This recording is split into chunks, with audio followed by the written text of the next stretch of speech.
Imagina você se interessar por um homem que se diz ser das organizações especiais, governamentais, barra CSI, FBI aí, do país dele. E isso trazer uma conexão a ponto de vocês se casarem, terem um relacionamento super tranquilo e feliz, até o trabalho dele começar a invadir a saúde mental do seu relacionamento. Você ter que se esconder, você não poder fazer tudo que você quer, e isso chegar no ápice dele ter que usar os seus próprios dentes, os seus dentes, para se salvar da situação. Essa é a história da Mindy, e por incrível que pareça, a parte mais bizarra e pior eu ainda vou contar aqui para vocês.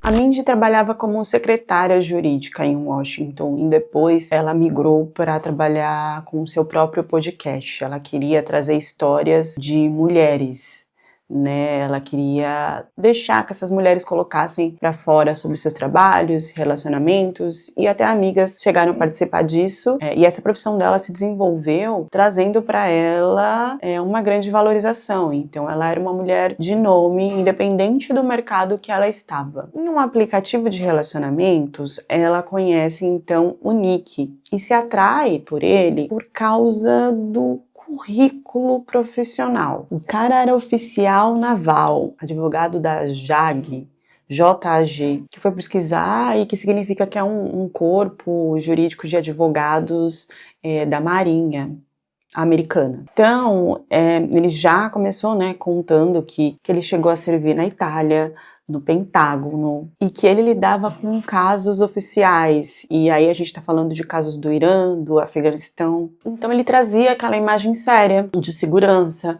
de proteção. Ele trabalhava em situações governamentais de alto escalão. Isso, querendo ou não, criava uma atração ali e uma abertura até de interesse para conversar e se relacionar. Já nas primeiras conversas e encontros, a Mindy contou para as amigas que ela estava vivendo um conto de fadas. E tinha toda essa questão dela estar bem financeiramente, e ele também. Então era uma relação ali que, além da troca de paixão, amor e tal, eles tinham uma base, uma estrutura financeira muito legal. Então não tinha por que não dar certo. E aí a gente tem aquela coisa, né, do militar, do homem de uniforme, isso no casamento, de como esse homem ele é enxergado pela sociedade, que na maioria das vezes, né, e seria o certo, enxergar esse homem como um cara perfeito, né, e desejado por tudo que ele conquistou e por tudo que ele representa de respeito, educação com o próximo, com o país, aquela coisa do patriotismo, enfim.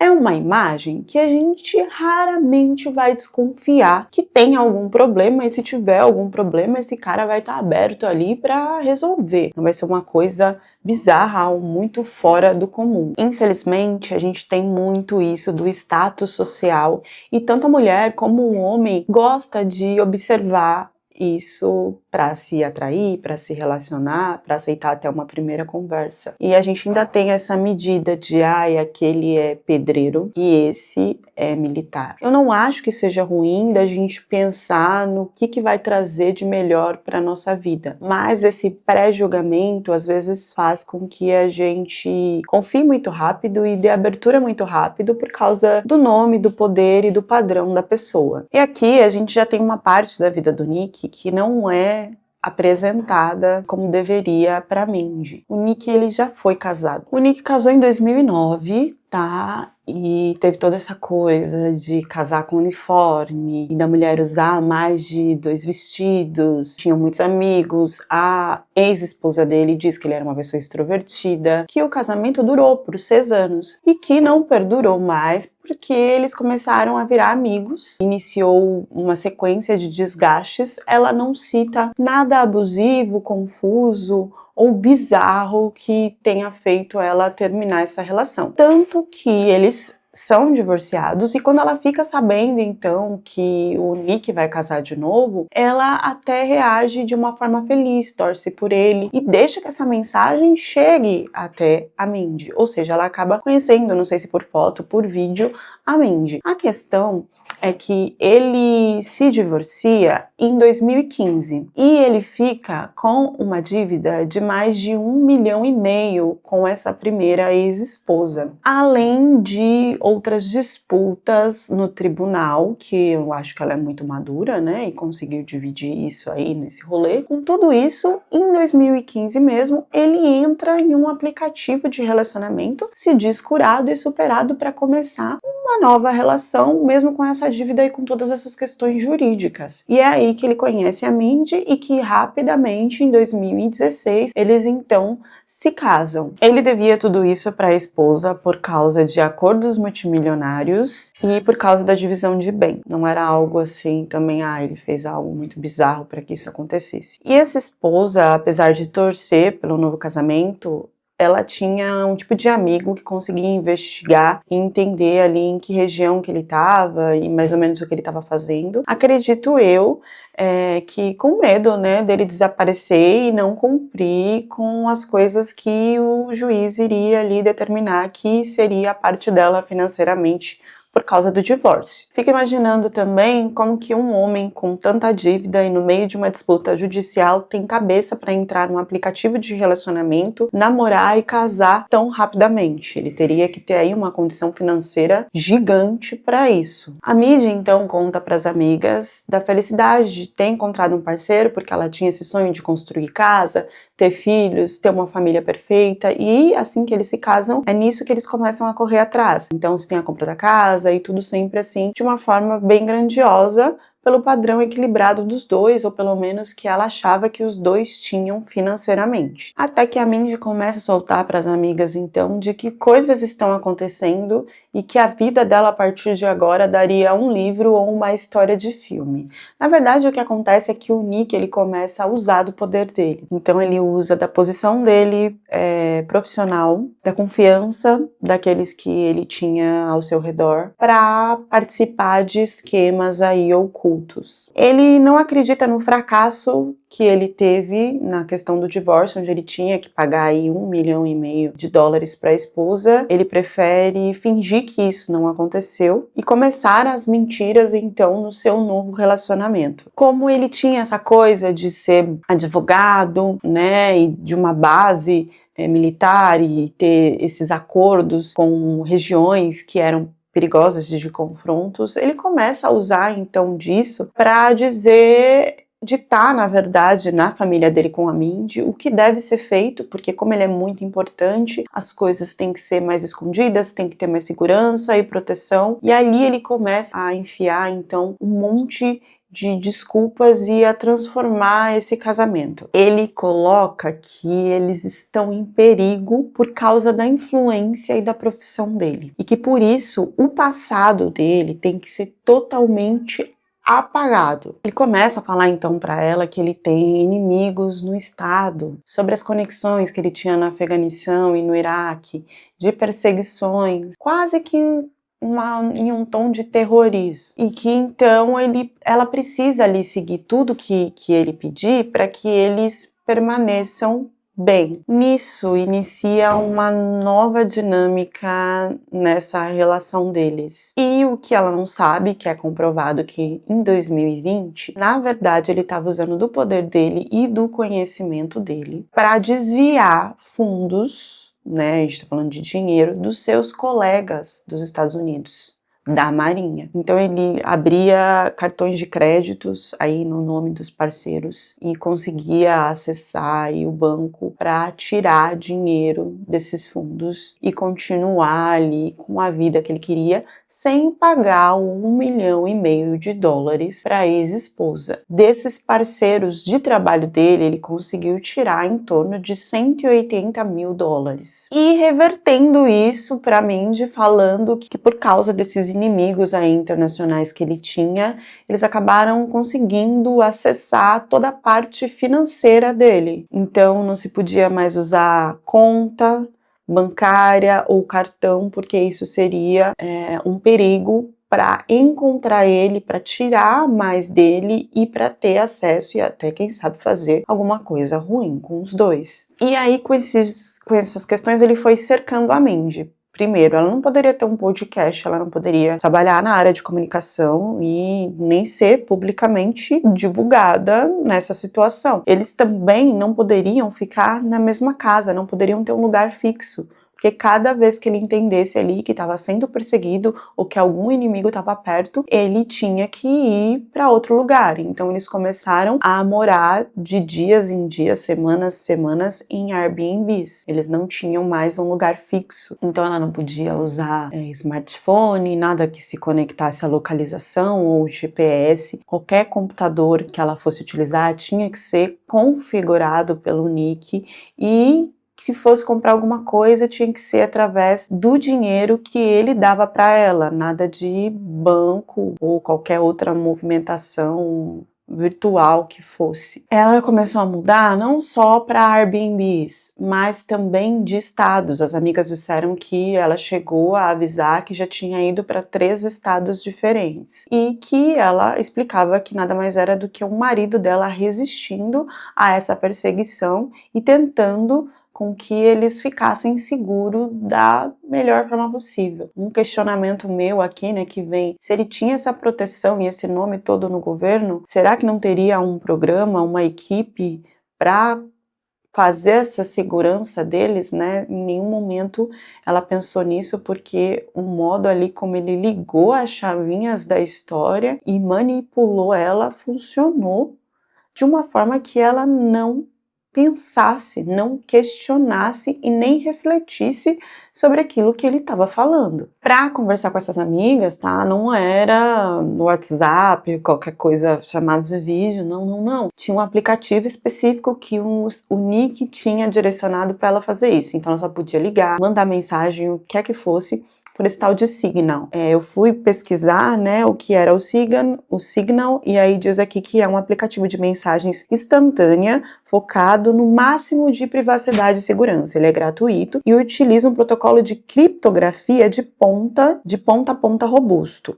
Suas mensagens, chamadas e arquivos são protegidos de forma que nem os criadores da própria plataforma conseguem interceptá-los. Ele não monetiza informações, ele não armazena as informações, e aí toda a parte de segurança é feita através de códigos que você vai recebendo no seu próprio celular. E aí ela começa a trocar com essas amigas, então, vários eventos muito estranhos, assim. Ela sempre tá dizendo que podia estar sendo seguida, ou que estava sendo seguida, ou que estava sendo espionada, que estava sentindo que estava sendo observada naquele dia. E em outro momento ela contava uma história que eles perceberam através de um sinal que eles tinham sido hackeados por um grupo muito grande de hackers importantes que não tinha muito o que se fazer sobre isso, que as contas bancárias dos dois tinham sido congeladas e do nada ela falava que tinha um problema de segurança, que tinha sido alertada, que então estava correndo perigo naquele momento e que tudo isso tinha a ver com um trabalho confidencial que o Nick estava envolvido então e que era pela Marinha. E aí ela avisava que tinha sido colocado uma van no fim da rua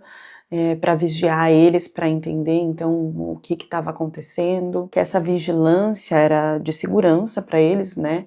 E que era feito através de vídeos. E que o Nick tinha avisado um dia que uma equipe que se fingia de podadores, que iria cuidar dos jardins, na verdade iriam lá para colocar câmeras ao redor da casa deles para uma segurança maior. E em um exato momento ela conta para as amigas então que tá na savana, e ali ela já tá totalmente assustada, perdida.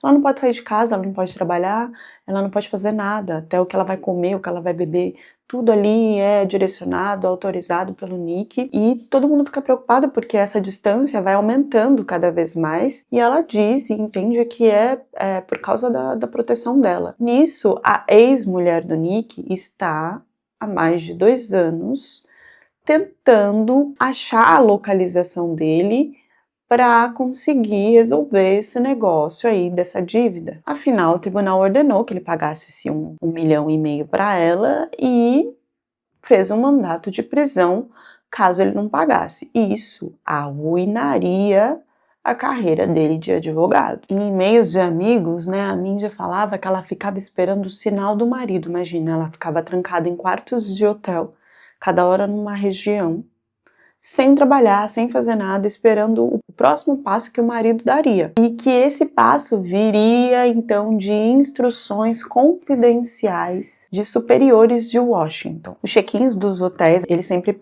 pedia para ela pagar em dinheiro, que ele falava que eram de fontes seguras, porque aí não tinha nenhum registro no banco, mas na verdade era aquele dinheiro que ele tinha retirado dos amigos militares, por isso que estavam em cédulas e não num banco. E também ele conseguia retirar dinheiros de conhecidos ali prometendo uma oportunidade de investimentos de lucro que nunca que acontecia. Pedi então para Mindy também usar pseudônimos, mudar os nomes, mudar totalmente a aparência, cabelo, roupa, o tempo inteiro. E aí ele fez um nó, né? Que não tinha muito que ela questionar também. Ela não questionava a vida financeira deles, porque as contas tinham sido bloqueadas, então, ali, por forças de inimigos maiores. Ela não procurava a polícia, porque entendia que tinha gente infiltrada lá também para fazer o mal para eles. E a única forma de estar bem e segura e viva ainda era confiando na palavra do marido, Nick. Bom, acontece que em 2022, então, a Mindy manda uma mensagem para a amiga dizendo que tá grávida, que tá muito feliz. E depois de um tempo, a amiga e os familiares da Mindy, então, recebem uma mensagem de e-mail do Nick avisando que a Mindy tinha desvivido. Antes dele dar essa notícia para a amiga e familiares, os familiares eles acompanhavam a Mindy à distância, através de e-mails. E nesses e-mails eles receberam informações da própria Mindy que ela estava passando por problemas de saúde. Ela falava que ela ficava hospitalizada por várias vezes e eles não receberam só e-mails da Mindy, eles recebiam e-mails dos próprios médicos. E esses médicos, eles detalhavam a continuidade dos problemas que estavam acontecendo com ela. Então, quando se recebeu a notícia que ela desviveu, para os familiares foi muito crível. E ele ainda chegou a falar que ele não tinha visto o corpo da Mindy, que ela tinha sido cremada. Em alguns lugares fala que por causa da complicação e do modo da doença dela, ele não poderia ter visto ela e por isso ela foi cremada. E para os familiares acabaram acreditando que tinham ali questões burocráticas que não se pôde então fazer o enterro e que por isso aconteceu dessa forma. A forma que se foi passada e que se foi detalhada foi tão crível a ponto de ninguém questionar nada. Assim que ele informou todo mundo então do que tinha acontecido com a Mindy, ele simplesmente desapareceu. E depois de uns meses, a família e os amigos foram avisados então de que ele também tinha desvivido. Tinha sofrido um acidente grave ali, de carro, alguma coisa assim, e não estava mais entre nós. A família chegou a receber até um e-mail do próprio trabalho dele, lá do governo da Marinha, avisando o que tinha acontecido com ele e que ele não estava mais entre eles. Assim, a família triste, mas não inconformada, não em dúvida, aceitou o que tinha acontecido. Até sair em um noticiário um retrato falado, né, de uma mulher que, na verdade, a polícia tinha encontrado partes por uma floresta. O que acontece é que um grupo de caçadores encontra pedaços de alguém, que eles não sabem quem muito bem, se era pedaços também, em uma floresta na Geórgia. Eles não conseguiram achar documentos, nada que pudesse ali identificar quem era a pessoa, quando eles entenderam que eram ali restos de uma pessoa. Não se tinha tatuagem, não se tinha cicatriz, só tinha um implante dentário, que era o que poderia talvez trazer a identificação da pessoa. Em alguns lugares dizem que os dentes ali, né, foram utilizados para até ser vendidos, para conseguir dinheiro e tal. Outros não falam sobre isso, só falam do único implante encontrado, né, mas o que foi feito ali com os dentes que não estavam, se entendem também que, para quem não sabe, existe, né, essa venda oculta, né, de dentes e que sim, dá dinheiro, não o tanto que ele devia, mas dá sim dinheiro. E através da investigação eles resolvem então fazer um retrato falado com tudo que é encontrado ali, entendem que é uma mulher e divulgam esse retrato falado na televisão, onde a ex-esposa, a primeira esposa do Nick, acaba assistindo, olhando, porque ela estava pesquisando no Google várias maneiras aí de encontrar o Nick, ou de entender o que estava acontecendo, e ela reconhece aquele retrato como a esposa do Nick. Ela vai atrás das autoridades e ajuda com informação, reconhecimento, de contato para conseguir o DNA da família, para ver se era isso mesmo, até eles confirmarem que aqueles restos eram da Nick. A família, no início, não acredita e nem quer participar disso, porque eles têm a confirmação de que a filha já desviveu antes no hospital. Só que os policiais buscam registros, então, da identificação, né, da Nick nesses hospitais, na região que ela estava, e nada é encontrado. Ou seja, ela nunca foi em nenhum hospital. Esses e-mails que eles recebiam dos médicos, nada disso foi real. No meio de tudo isso, a polícia encontrou um Ford verde, que é do Nick, perto da região que aconteceu a situação, e também se acha um registro de vídeo dele numa loja de caça, onde se compra objetos cortantes para animais, com ele com um desses objetos debaixo do braço, e é comprovado que foi passado o cartão dele para comprar um kit de 7 desses objetos cortantes que se usa aí para caçar os animais, que se usa aí nos coitados dos bichinhos, né, para esse tipo de esporte que a gente sabe qual é, que eu não posso soltar aqui para vocês. A família começa a entender cada vez menos e fica indignada com as informações. Mas a pergunta que fica é: onde estava o Nick nesse momento? O Nick já estava casado com outra mulher. Ele ainda usava o nome Nicholas, mas mudou o sobrenome para Stark. Ele estava morando na Pensilvânia, numa casa totalmente confortável. Isso foi em 2023. A nova mulher dele era uma escritora e ele tinha se apresentado como viúvo porque a ex-mulher, né, no caso a Mindy, tinha falecido de uma doença muito grave. Pelo que foi investigado, ele já começou a falar com essa mulher ainda quando a Mindy era viva, e ele agiu da forma de que nós vamos casar e vamos ficar juntos e construir uma nova vida, ainda estando com a Mindy. Uma dúvida que fica é que a Mindy disse para a amiga que estava grávida, e no que se foi pesquisado ela não estava grávida, e é confirmado que a primeira vez que se passou o objeto cortante na Mindy foi na barriga. A ex-mulher dele diz que ele tinha um desejo muito forte de ter filhos, que isso não aconteceu, e talvez fique esse questionamento aí se ela não mentiu ou o que aconteceu que levou ele a fazer isso com ela, porque assim, ela ficou em decomposição, né, por um tempo, partes e partes nessa floresta, e não se foi explicado por ele o porquê que ele fez isso, como e quando ele fez isso. Na nova casa do Nick foi encontrado então os aparelhos celulares que ele mandava essas mensagens para a família e se fingia de médico, né? Foi encontrado também as identidades, toda a documentação de quando ele era o Nicholas com outro sobrenome. E o que a gente pode pensar que esse cara falaria no depoimento dele para a polícia, com tudo tão na cara, provando que foi ele que fez com a Mindy?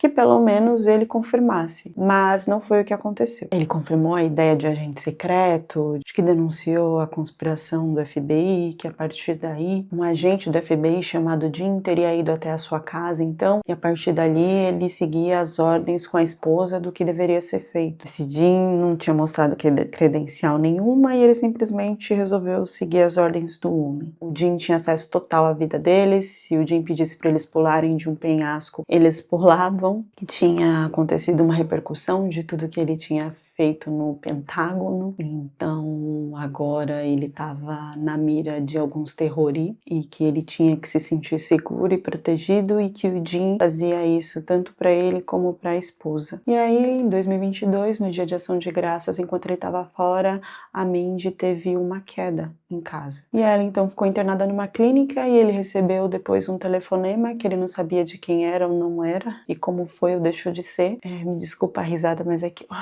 eu fico nervosa mesmo nessas situações, e aí eu parto pro deboche às vezes sem querer. E que disse que então ele poderia ir lá para buscar ela, para recuperação e tal, e que quando ele chegou no hospital, eles deram as más notícias de que ela tinha desvivido. Questionado, né, de como os restos dela foram parar em um pântano, ele não sabia responder mas em nenhum momento ele confirmou ou explicou o porquê e como ele tinha feito isso com a esposa. A polícia já entendeu que ele estava enrolando e enrolando para ganhar tempo, né? O mais bizarro é que os pais, em depoimento, eles escreveram que depois da morte real da filha, eles ainda recebiam e-mails, né, sobre toda a situação, e que todo esse tempo que eles recebiam e-mails da filha, eles mandavam dinheiro para ajudar ela nas situações que nunca aconteceram, e o dinheiro que ia para a mão do Nick. Nesse tempo em que o Nick ficou mentindo e tal, os policiais investigaram tudo, pegaram as pistas, o cartão de crédito que ele jogou e que era dele, que ele tinha comprado os objetos, o carro, tudo.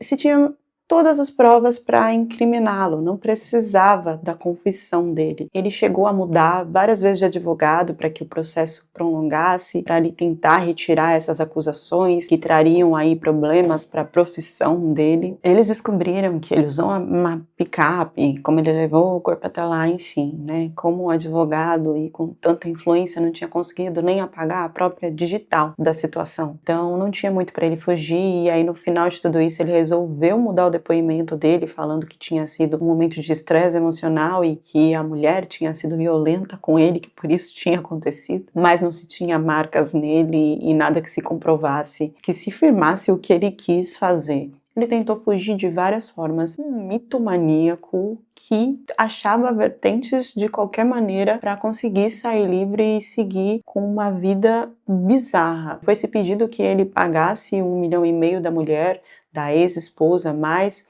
os honorários dos advogados dela, mais o dinheiro que ele tirou dos companheiros, mas nada disso era possível. Foi comprovado que ele conseguiu mais que 2 milhões de dólares nesse tempo inteiro que aconteceu isso, mas a conta dele estava zerada, porque sim, ele gastou todo o dinheiro que ele conseguia de forma ilegal. Importante que o dinheiro, ele foi gasto com aluguéis em lugares de luxo e com a manutenção de um homem muito poderoso para a sua terceira esposa. No fim, ele foi condenado à prisão perpétua, graças a Deus, porque se fosse diferente, eu ia ficar um tempinho sem vir contar a história para vocês aqui, porque essa ultrapassou os limites da minha paciência. Como a gente tem que ficar alerta com os jogos que a vida traz dentro de um status social comprovado mundialmente, aonde uma mulher poderia encontrar proteção e segurança que não fosse em um agente secreto conectado com a marinha militar, né? E ainda se sentir perseguida e ter esse homem para direcionar para que ela conseguisse ser salva. A gente não entende por que ele mudou toda essa história e resolveu desviver a Mindy, mas a gente entende que ela acreditou e procurou a proteção no lugar errado, mas no lugar 100% crível dentro do que a sociedade prega. E eu, por favor, eu não estou falando aqui que a gente não tem que acreditar nos militares, nos policiais e nas pessoas que trabalham aí em alto escalão conectado ao governo. Não é isso. Mas que isso é uma imagem com outras que pode ser usada para o pior, como foi nessa história. E que por isso a gente sempre tem que estar alerta e não deixar uma única pessoa como fonte de proteção e segurança e de passos da sua vida.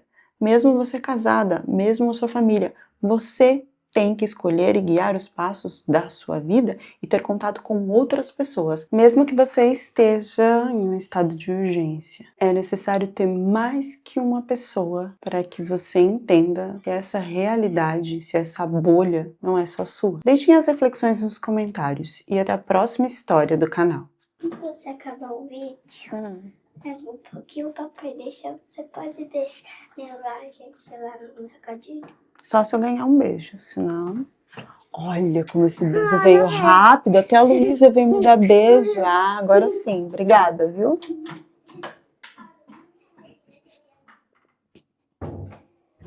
A única parte boa dessa gravação.